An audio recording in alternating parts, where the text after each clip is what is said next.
ರಾಜ್ಯಸಭೆಯ ವಿರೋಧ ಪಕ್ಷದ ನಾಯಕರಾದ ಮಲ್ಲಿಕಾರ್ಜುನ ಖರ್ಗೆಯವರು ಇಂದು ಮಂಗಳೂರಿಗೆ ಆಗಮಿಸಿ ಏನಪೈ ಆಸ್ಪತ್ರೆಯಲ್ಲಿ ಚಿಕಿತ್ಸೆ ಪಡೆಯುತ್ತಿರುವ ಆಸ್ಕರ್ ಫೆರ್ನಾಂಡಿಸ್ ಅವರನ್ನು ಭೇಟಿ ಮಾಡಿ ಆರೋಗ್ಯ ವಿಚಾರಿಸಿದ್ದಾರೆ.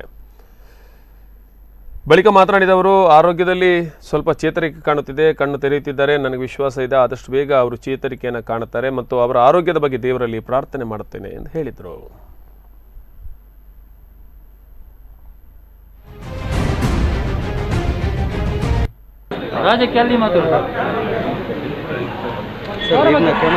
ಆಸ್ಕರ್ ಜಿ ಅವರನ್ನ ನೋಡಬೇಕು ಅಂತ ಹೇಳಿ ನಾನು ಸುಮಾರು ಒಂದು 15 ದಿವಸ 20 ದಿವಸದಿಂದ ಪ್ರಯತ್ನ ಮಾಡ್ತಾಯಿದ್ದೆ.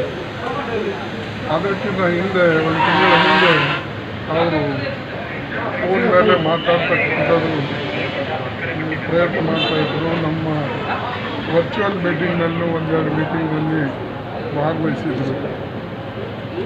ಇವತ್ತು ನಾನು ಅವ್ರನ್ನ ಖುದ್ದಾಗಿ ನೋಡಬೇಕು, ಅವರು ಆರೋಗ್ಯವನ್ನು ವಿಚಾರಿಸಬೇಕು, ಯಾವ ರೀತಿಯಾಗಿ ಟ್ರೀಟ್ಮೆಂಟನ್ನು ನಡೆದಿದೆ ತಿಳ್ಕೊಳ್ಬೇಕು ಅಂತಕ್ಕಂಥ ದೃಷ್ಟಿಯಿಂದ ಬಂದಿದ್ದೇನೆ.